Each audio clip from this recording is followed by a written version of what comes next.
जय श्री राम। योगेश अनंतकाले सभी सुनने वालों को प्यार भरा नमस्कार। मित्रों, अगर मेरा कंटेंट आपको अच्छा लगता है तो कृपया लाइक, शेयर और सब्सक्राइब ज़रूर करें। आगे बढ़ते हैं। मित्रों, हमने लगातार देखा है 1707 में औरंग्या के मरने के बाद भारतीय राजकारण ने नया मोड़ लिया। उससे आगे 1750 में और एक मोड़ लिया और ये 1764 के बक्सर के विजय के बाद जो अंग्रेजों ने एंट्री मारी, भारतीय राजकारण ने फिर एक बार पलटी मार दी। निजाम और हैदर के साथ ये मराठा भी आ गए और अंग्रेजों के छक्के छुड़ाने लगे। ये बहुत बड़ा विषय था। जो आपस में लगातार कई साल से लड़ रहे थे, अब वो एक साथ आके अंग्रेजों के छक्के छुड़ाने लगे। एक नई डेवलपमेंट अगर आपने देखी हो तो अब तक यानी 1765 तक ये मोमिन स्वकीय भी हो गए भाई, और आक्रांता एकमेव अंग्रेज बना रहा 1764 के बाद। ये विचित्र मानसिकता है भारतीयों की। अब मोमिन उनके लिए स्वकीय हो गए और आक्रांता अंग्रेज बन गए। इसमें पहला शिकार हुआ अरकाट का नवाब मोहम्मद अली। अब भाई अंग्रेजी बंदूक आप लोगे, तोपे लोगे, और उससे अपनी सुरक्षा आप बढ़ाने लगोगे, तब तक तो आप ठीक है, आप यथा तथा जिंदा तो रहा, लेकिन अब उसे अंग्रेज मदद करने के लिए बिल्कुल राजी नहीं थे, क्योंकि लास्ट एपिसोड में मैंने बताया था कि वो हैदर की उम्मियत के कॉल पे अरकाट का नवाब भी सकिया गया और उसने हैदर की मदद कर दी और उसको पैसे भी दिए थे। अब ये बात अंग्रेज़ों को बिल्कुल पसंद नहीं आई और अंग्रेज़ों ने मदद करने को मना कर दिया।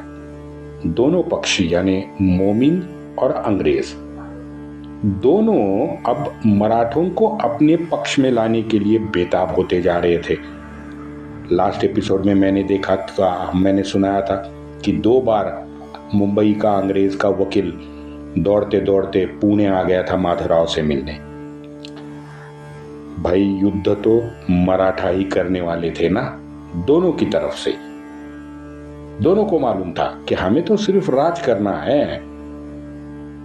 ग्राउंड पे युद्ध की अगर बात चल पड़ी तो युद्ध करने वाले सिर्फ और सिर्फ मराठा ही है, चाहे निजाम के बाजू से हो, मोमिनों की तरफ से हो या अंग्रेजों की तरफ से हो। अंग्रेजों ने मुंबई से अपना वकील मॉस्टिन को 1767 में दिवाली के आसपास पुणे भेजा था। ये मैंने लास्ट एपिसोड में आपको बताया था। मुंबई कर गोरों ने लगातार ये दूसरे बार वकील पुणे भेजने का मतलब अब आपको समझ में आ गया होगा। कुल 35 साल में ये मराठे और अंग्रेज, मैं मुंबई वालों की बात कर रहा हूँ, ये तकरीबन 3 बार सिर्फ मिले हैं। एक तो वो तुराजी आंग्रे प्रकरण में मद्रास से वॉटसन अपनी आर्मी लेके आया था, मार खा के चला गया, मैंने आपको बताया। अच्छा, और एक चीज भारत में पहली बार हुई, वो ये हुई कि हैदर, निजाम और मराठा, इन तीनों सैन्य दिलों में अब पठान के साथ यूरोपियन कुछ नौकरदार भी नौकरी करने लगे। ये पहली बार भारतवर्ष में हो रहा था। हैदर हो, निजाम हो या मराठा हो, तीनों के पास पठान और यूरोपियन ये दोनों नौकरी करने लगे। अब जाहिर है हमारा 8-10 हजार साल का ये धर्माधिष्ठित जो युद्ध था, युद्ध नीति थी, कोई नियम थे, वो अब पटल से पूरी तरह से गायब हो चुके थे। वहीं दूसरी ओर आप देखिए, ये विरोधाभास है ब्रिटिश की राजनीति जो थी वो पूरी तरह से मित्रों रिलीजन बेस्ड राजनीति ही रही है। 1947 क्या, मैं तो कहता हूँ 2025 तक उनकी सारी राजनीति, उनका जीवन, उनके जीवन मूल्य सभी ये रिलीजन बेस्ड ही रहे हैं। अब ये विरोधाभास हमारे सभी मूर्धन्य इतिहासकारों के मन में आज तक क्यों नहीं आया? सीताराम गोयल जी को छोड़ दे। अब मुझे पता नहीं है कि किसी ने इसके बारे में अपना ना मुंह खोला है ना पुस्तक में कुछ लिखा है। जैसे कैथोलिक वेटिकन पोप हो या प्रोटेस्टेंट चर्च ऑफ इंग्लैंड हो या फिर ऑर्थोडॉक्स चर्च जिसका प्रभाव रशिया में ज़्यादा था, उन लोगों ने आप अपने अपने अपने प्रभाव क्षेत्र डिक्लेयर कर रखे हैं, है ना। अब इन तीनों की रणनीतियाँ क्या है? इन तीनों ने सामान्य जन पे प्रभाव कैसा छोड़ा है? सामान्य लोगों यहाँ पे सामान्य उमराव हो, अमीर हो, समाज में विविध स्तर के जो पैसे वाले थे, उन पे इन तीनों का क्या प्रभाव रहा है? अच्छा, इन चारों यूरोपियन देशों ने जो पूरे विश्व भर जो लूट अपने देश में लाई थी, वो सारी की सारी इन चर्चेस के हाथ में ही थी। अब ये लूट से मिली बेशुमार दौलत, हाँ, और उनके दौलतमंद जो उनके पास थे चर्च के, उनके जरिए चर्च ने किया हुआ एकाधिकार यूरोप पे या विश्व पे एकाधिकार, अब इसके बारे में हमारे विद्वानों ने ध्यान ही नहीं शायद दिया। किसी ने लिखा, मैं आश्चर्यचकित हो जाता हूं कि भारत जैसे देश में जहां विद्वानों की कोई कमी नहीं है, लाखों मिल जाएंगे, किसी ने इस विषय में नहीं लिखा। दुर्भाग्य है। शायद 1000 साल के उत्पीड़न, अत्याचार, गुलामी, धर्मांतरण के आघातों से हमारी जो वृत्ति बुद्धि भ्रष्ट हुई थी ना, उसका ये परिणाम होगा, पता नहीं, लेकिन नहीं लिखा ये सच बात है। अब नई सोच इस भ्रष्ट बुद्धि में शायद कोई जगह नहीं बना पाई। आज भी भारत में आप देखो, अभी 20-25 साल पहले की तक देखो, भारत में लगभग वही सब हो रहा था। विश्व पटल पे आज आप देखोगे तो तेजी से हो रहे ये जो बदलाव है, उसमें भारत की एक नई बदलती प्रमुख भूमिका है, हाँ? जो विश्व का आगे आने वाले 50-100 साल में जो भविष्य है उसके बारे में सोचने के बजाय ये हमारे टीवी वाली आंटियां जो है, ये शाम 5 बजे से लेकर 11 बजे तक कहीं से पकड़ के 2-4 मुर्गे लाती है और उन मुर्गों का तमाशा करने में व्यस्त होती है। दुर्भाग्य, क्या करें। विषय पे आते हैं। माधवराव अपने सारे जो पूर्वज थे, श्री शिवराय के दिव्य संकल्प को माधवराव भूला नहीं था। पिता स्वरूप चाचा की कृपा से बिजनूर और सावनूर में हैदर सही सलामत जीवित बच पाया रहा। अब क्या करें, पिता स्वरूप थे चाचा, तो उनकी बात तो माननी पड़ी माधवराव को।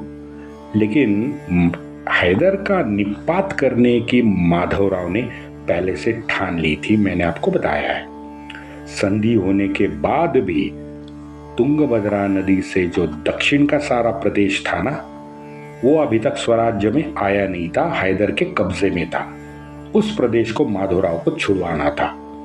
अब ये निजाम के वजह से 1765 और 66 लगभग 1.5-2 साल लगातार तात्कालीन बाधा आने से संकल्प माधवराव का पूरा नहीं हो सका। हैदर तो इन 2 साल में, मैंने आपको बताया कि अंग्रेजों के पूरा पीछे पड़ गया था। अंग्रेजों को बहुत परेशान हैदर ने किया और हराया भी। कर्नाटक के हर चिरकुट अमीर, उमराव, अशराफ, रियासतदार जितने भी थे, उन लोगों से हैदर ने पैसे की उगाही भी की थी।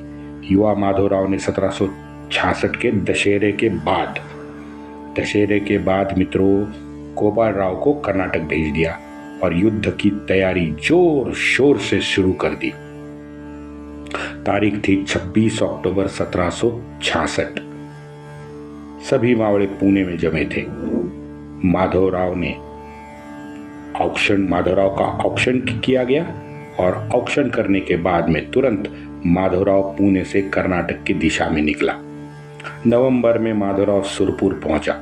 सुरपुर की रियासत से उसने जीएसटी वसूला जो बहुत दिन से बकाया था।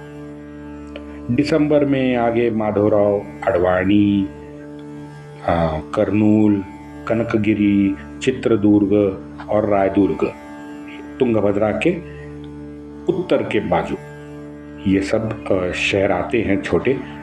अब इनके छोटे छोटे संस्थान थे तो संस्थान में जाके भी इसने जीएसटी वसूली। अब बारी आई हैदर के श्रीरंगपट्टनम की तरफ जाने की। वैसे रास्ते में अपने पिता की तरह युवा माधवराव ने भी एक अनोखा काम किया।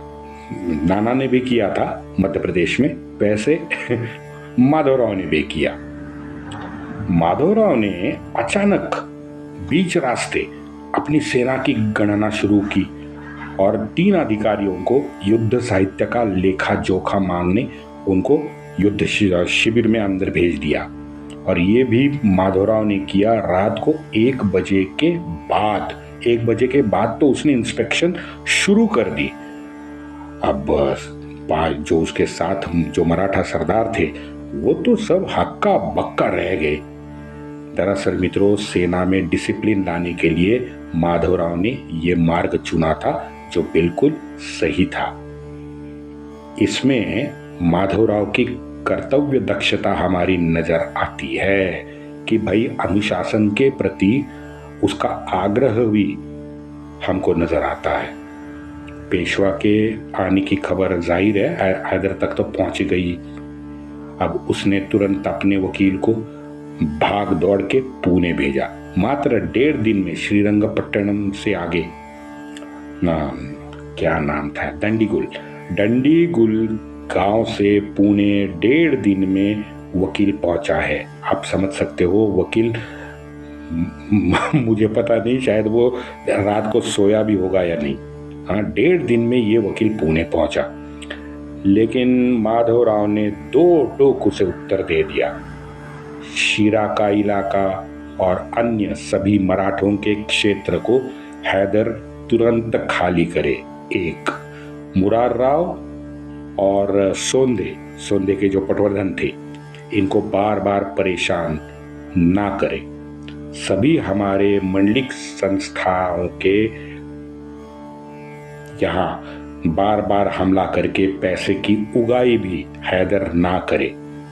और हैदर ने लूटे हुए कुल 75 लाख रुपए तुरंत खजाने में जमा करने का इंतजाम करे। 2 टूक माधवराव ने वकील को 2 टूक कह दिया। हर बार की तरह हैदर संधि के बहाने युद्ध को टालना चाहता था, क्योंकि 2 साल से वो अंग्रेजों से युद्ध ही कर रहा था। उसको समय चाहिए था। अब ये सब शर्तें सुन के हमारे मुरार राव बड़े गदगद हुए भाई, क्योंकि मुरार राव ने जो भी कुछ किया, मैंने आपको बताया है, यहाँ बताने की जरूरत नहीं है।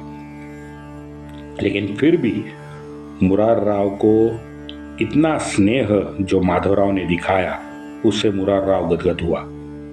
मुरार राव लिखता है, श्रीमंत मनस्वी है, उनके सोच के आगे हम कदापि नहीं हैं। बिना समय गंवाए घोड़े पे सवार होकर आ रहा हूं। ये मुरार राव ने लिखा है।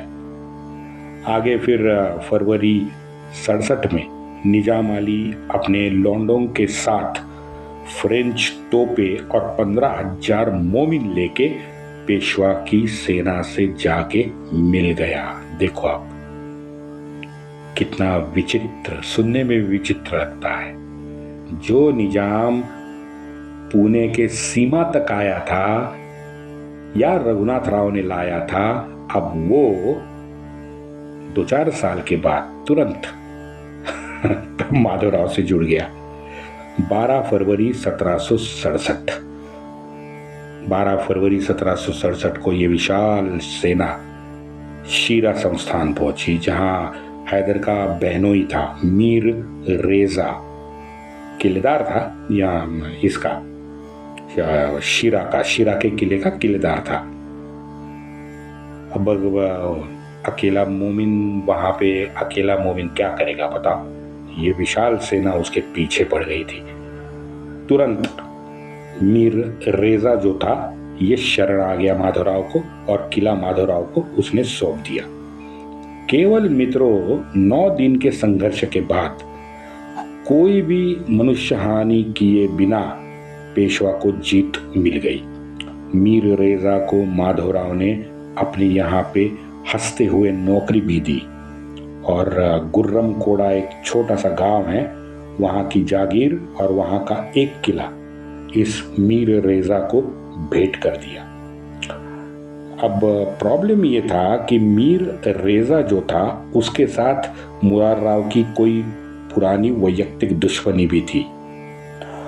तो मदगिरी के पास जब ये मीर रेजा रुका था तो मीर रेजा पे मुरार राव के माड़ों ने तुरंत छापा मार दिया।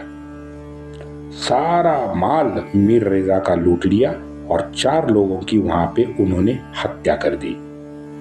अब ये खबर माधवराव तक पहुंची। माधवराव अत्यंत क्रोधित हुआ और श्री शिवराय के आदर्श पे चलते ही उसने पहले तो ये जो मुरार राव के जो सैनिक थे ना, ये सारे लूटारू और हत्या करने वालों को पकड़ लिया। लूटमार जितनी भी उन्होंने की थी वो वापस मीर रेजा को दे दी और हत्यारों को मृत्युदंड दे दिया। मुरार राव बस देखता हाथ मलते रह गया। युवा माधवराव ने शासन करते हुए जो आवश्यक कठोरता होती है और न्याय संगत कठोरता होती है वो यहाँ पे दिखाई है। कृपया इस घटना से माधवराव को सेक्युलर माधवराव का तमगा ना लगाए। वंदे मातरम।